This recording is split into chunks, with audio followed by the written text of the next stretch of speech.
Win or Lose tells the story of the Pickles, a co-ed softball team, and their struggles taking place in the week leading up to their championship game. There's 8 episodes told Rosh Hashanah style, meaning that the stories all take place during the same week, during the same time period, sometimes overlapping, rewarding the audience for paying attention.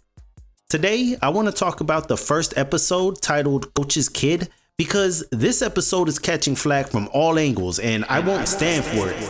The LGBT community is upset that the trans storyline was dropped to please Christian audiences, and the Christian audience says that it's not Christian enough. And something about there being coded satanic something or another indoctrinating kids away from Jesus, which is a pretty garbage argument.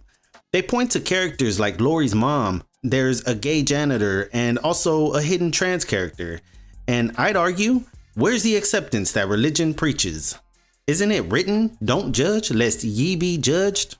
Something like that. Does Disney have its woke propaganda garbage? You recently starred in the movie Snow White. Tell me, what was it like to play Snow Latina? First of all, Steven, it was weird. But I did enjoy reimagining the character as a woke Colombian woman who looks like a fish. Well, I sold out years ago and I'm a coward. Yes, but I'll contend that it's only garbage when it's blatantly shoved down our throats, which is not the case here. This is an excellent show that captures the nuances of great character building, and I will defend it to the death. So the series opens up like a horror movie. Slow flashes of a nightmarish scene. There's parents screaming, a miserable looking umpire. There's a player lying on the ground, seemingly knocked out. Food is being thrown, and there's a group of kids trying to hold down a big silhouette of a blimp up in the thunderous sky. It's reminiscent of a scene out of Nope, all while a slow, ghostly version of Ava Maria is playing. Or maybe that's just how the song goes, I don't really know. The opening monologue about winning or losing is delivered by a little boy with a chili bowl. I had a similar bowl cut when I was in high school. At first, I thought this was a girl though. I mean, they gave him pearl earrings and a very feminine voice inflection. It's just a matter of how you look at it. He's a very androgynously drawn character. I thought it was a girl though, giving Major Moose vibes. Y'all remember Moose, Pepper Ann's sister? I had to look on the Win or Lose wiki just to get the final verdict. Turns out, he is a boy named Odo, which is an anagram which stands for Orange Drinking Oracle. He's always drinking orange soda and he'll be popping up throughout the series. So the story actually begins with our subject of this episode, Laurie, praying that she gets a hit. She's really deep into prayer. This is the only episode with this Christianity subtext, and I'm so oblivious that I didn't even catch on at first. I bet if it was Islamic, I would have noticed. And you know what though? Keep it interesting. Who really gives a shit? I'm actually surprised Disney went this hard on the religion angle, and it still didn't please the masses. I'm not one to say that there's a war on Christianity or anything, but I do know that it's dominant within our culture. I'm also aware enough to know that the mainstream media tends to give a side eye to the more openly religious celebrities. I'm thinking of actors like Dean Cain, Kevin Sorbo, Lacey Chabert, Jim Caviezel, how they've all been relegated to doing only Christian or Hallmark movies. Or maybe these actors are all just past their prime. What do y'all think? Lacey Chabert though, come on. But you can't deny that there's satanic symbolism throughout music videos and all of the award ceremonies. I'm not even ultra religious, but even I notice these things. The show keeps it real enough though, because Laurie's prayers do not get answered. Well, not in the traditional sense, but we'll get there. Laurie is ambitious as she is shy, and she sucks at softball. It doubly sucks for her because she has to carry the burden of being the coach's kid. The coach serving as the one guiding the team to ultimate victory. The same way people use God to guide them through life. God had a son, the coach has a kid. So right off the bat, we're given this direct parallel to Jesus with Laurie's character. However loose the comparison is, the allegory is still there. This is why she's praying so hard. She needs to validate herself among her peers, her teammates, some of which doubt her the most. much like the Israelites. Hey, okay, now, if I'm being honest with you, I don't know anything about the Bible, but I did see Passion of the Christ, and I do know he had his detractors. But I don't know if you caught it at the beginning, the prayer that Laurie's saying when she's going up to bat. She says something along the lines of how she won't do that thing ever again, and how she doesn't know where he stands on that, which I thought was a pretty nice touch, because I know I've prayed a few times promising to give up XYZ if just this one prayer would be answered. But that's all I'm gonna say about that. But Laurie, she goes up to bat, and where some players tap home plate prior to taking their stance, Laurie uses the bat to draw a cross across the plate. Placing this invisible symbol there, she's hoping God blesses her with some sort of protection. I'm guessing from embarrassment. But the gesture proves empty, and she ungracefully strikes out. I didn't register this motion until a rewatch, paying more attention to the smaller details. Cutting to the last play of the game, we find Laurie in the outfield with a pop fly headed her way. This is her chance at redemption for her strikeout.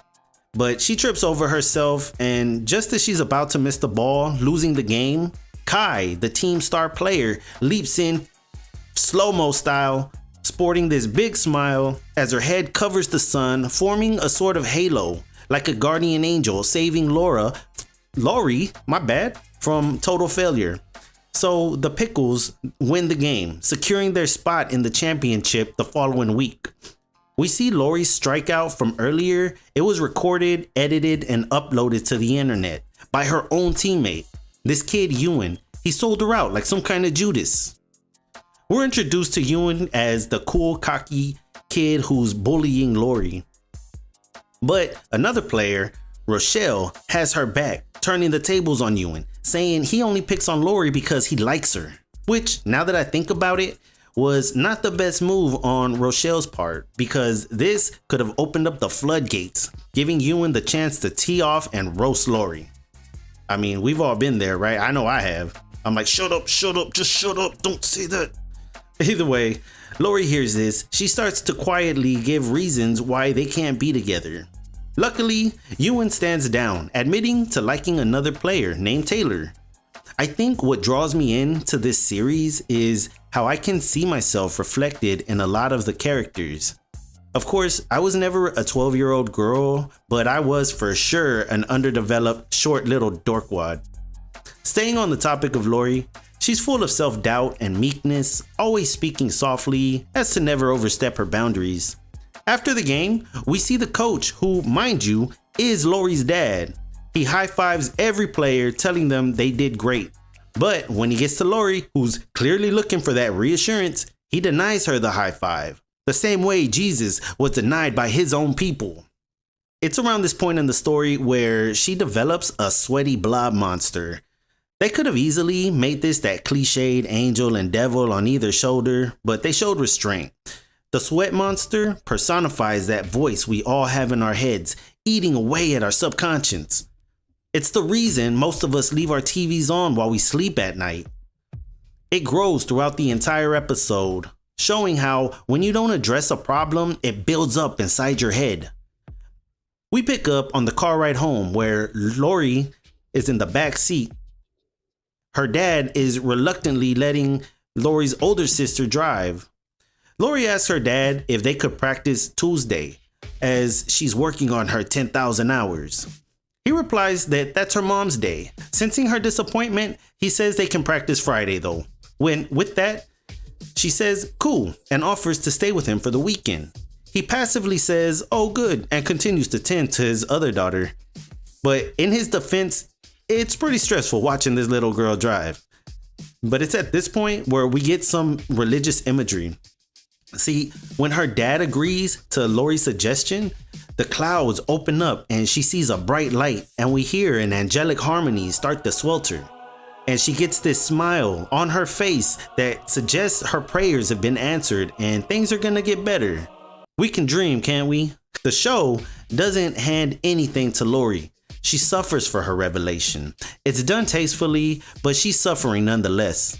I appreciate the realistic take on prayer. If you've seen Heretic, you know about the study that proves prayer doesn't work. But it's still nice to have hope. Upon my first viewing, I thought the family had just moved because we see Laurie's dad's boxes right by the door when she enters the house. She glances over at them and physically cringes. It wasn't until a later episode when Laurie says something in passing that this story arc came together for me. It's these small little touches that make me love this show. The creators did a great job of showing, not telling. So she walks in, greeted by her mom, who's this new age tarot card reading crystal collector. And some critics point to this character trait as being unholy. And they're mad that it even has a place in a Christian story, right? They don't even acknowledge, though, that this character isn't painted in a good light. And I just want to add that prior to Laurie walking in, we see her mom flipping a sacrifice card, saying how morbid it is. It foreshadows the ending of the episode and makes me wonder if she was trying to read Laurie's fortune. Maybe this is the voodoo magic that's blocking Laurie's prayers. Either way, poor Laurie, she just wants her mom to see her play in the big game, and the mom shuts her down, saying she'll be there in spirit. Or something along those lines. She doesn't even know what sport Laurie plays. And on the night of the big game, we see Laurie get dropped off, and her mom immediately speeds out of there. It's hard to watch as a parent. In lieu of going to the game, she offers to take Laurie to the magic rock store to get a new quartz crystal. To which Laurie replies that she doesn't need a new rock because she rocks. Another Jesus parallel, Psalm 18:2, the Lord is my rock. You go, girl. Before we go fully crapping on Laurie's mom though, let's try to meet her halfway. Quartz is believed to rid the body of negativity, clearing the mind, enhancing spiritual growth, and amplifying energy. These are all attributes that would help Laurie. And it also shows that the mom might be more observant of her daughter than we initially thought. But Laurie just wasn't having it. It's obvious that the mom doesn't hold the same beliefs in Christianity that Laurie does, and the dad never prays or has that Christian imagery displayed around him outside of how Laurie views him. So where does she get her faith from? There's an interesting Reddit theory saying how the dad is Christian while the mom is into this new wave stuff, and Laurie, she sticks with the Christianity side to feel closer to her dad, who she clearly wants approval from. It's a solid argument, though I think the show would have gave us some clues if this was the case. It's possible that she could have had factors outside of her parents that guided her towards her faith. Sometimes people find religion that doesn't align with their parents, and you know what? That's okay. You do you. That night, Laurie's laying in bed. She looks up to her ceiling and she has these glow-in-the-dark stars that we all had growing up. Mine came with rocket ships, comets, and UFOs. They were pretty cool. Anyways, she starts praying to please help her be good, promising to train hard. And one of the stars starts to shine real bright, like a beacon of hope that her prayers will be answered. But the show has proven that this light, it can be unreliable. The next day, we find her practicing tossing the ball around before school with Rochelle, who seems to be her confidant, her encouragement when she needs it the most. We get a practice montage and Laurie is really giving it her all, but we see she still sucks. She believes she's getting better, but it's obvious she's not gaining any traction. So Friday rolls around and she's at the park texting her dad right before she starts practicing alone. Another character, Kai, the team star player, sees this and offers a helping hand. She gives Laurie some words of confidence, and lo and behold, Laurie gets a hit, a solid line drive, right into Kai's face, knocking her to the ground. Just as that happens, the dad comes tending to Kai's injury, and through Laurie's eyes, we see the dad. He turns his head looking at her with this red, hellish lighting and an ominous organ playing. As the dad scolds her in this demonic voice asking, "Laurie, what did you do? Dun dun dun." This show does everything right in encapsulating that feeling of failure and defeat. That night, Laurie lays in bed, praying for forgiveness as her sweat monster cuddles up to her saying he'll never leave her. Similar to how the devil might be in your ear telling you it's easier to give up. Why try? She embraces this as he runs through all of the doubt she has about herself. There's no sign or beacon of hope on this night. She's lost her faith, accepting her doubt, letting it take over. As the camera zooms out, we can see an angel statue or cardboard cutout. It's holding a baseball bat, showing that her faith is part of her identity both inner and externally. She doesn't just conjure up prayer when she's in doubt. She actively surrounds herself with these figures to reinforce her faith. So Laurie goes into the big game the following night as scared as she's ever been. As all the players are walking in, we catch the mindsets and attitudes that at first glance seem to be in line with the team that's in the zone. And by that, I mean we see Ewan shut down another player trying to dap him up. You think this is his game face. We see Kai smile and say what's up to somebody passing by her. Then she sighs and limps towards the field.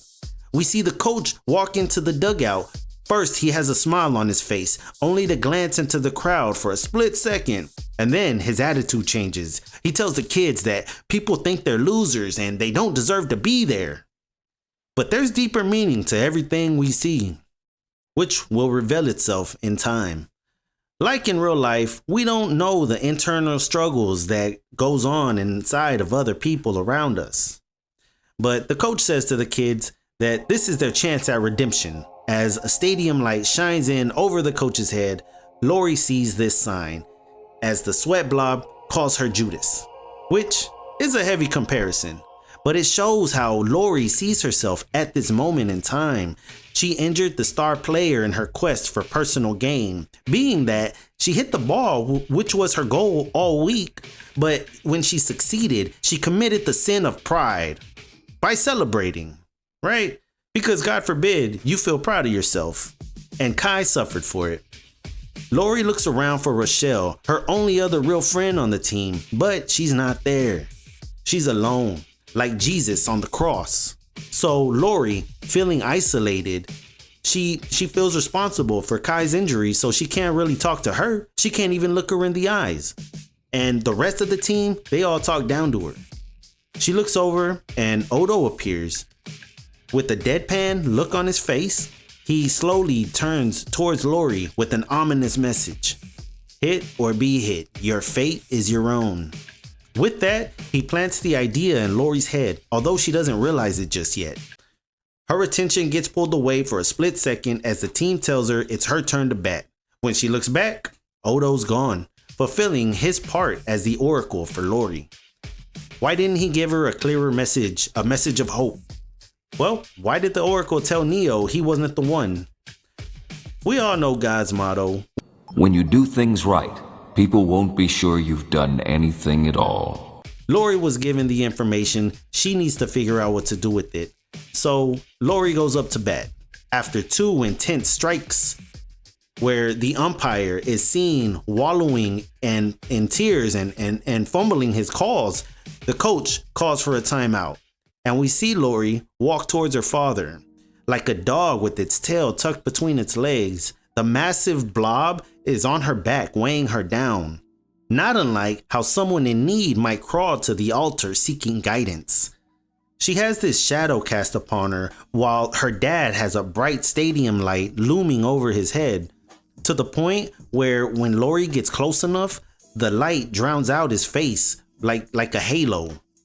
To me, this symbolizes how Laurie views herself in her father's shadow, never able to live up to that standard that he set. Laurie has tried relentlessly through training, perseverance, and prayer to become a better player because it would help out her team and make her father proud. Because up to this point, he's always favored the other players. We see this in the first game that we're shown as he high-fived every player except Laurie. And when Laurie hit Kai with that line drive, her dad rushed over to Kai, literally butting Laurie out of the way, turning his back to his own daughter. Why has he forsaken her? Okay, that's a bit much.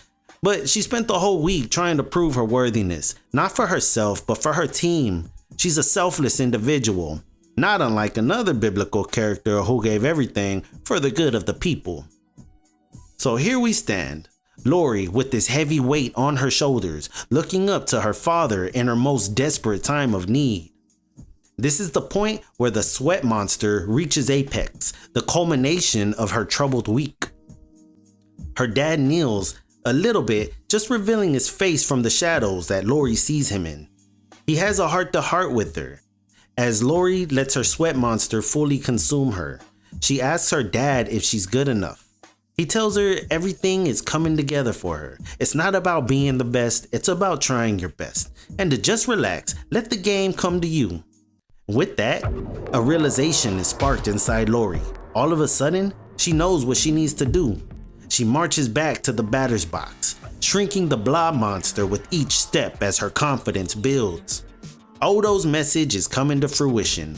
He's literally said, hit or be hit, and her dad's words, let the game come to you, they take on a more literal meaning. Since she can't hit the ball, she'll let the ball hit her. This is the ultimate sacrifice. She puts her team's goals above her own well-being. Her goal was to be a better player, to please her dad, to please her team. And the best way she can do that is to sacrifice her body and go through the pain of getting hit by a pitch just to get on base. Yeah, tough. You ever been hit by a pitch? It don't tickle. She says who she's doing this for as she walks towards the batter's box. For the team. For Kai, who she feels responsible for hurting, thus hindering the team's chances at winning the championship game. But it's the last person she says that she's doing this for. It's her father, but she says father with a more prayer-like inflection, if that makes sense.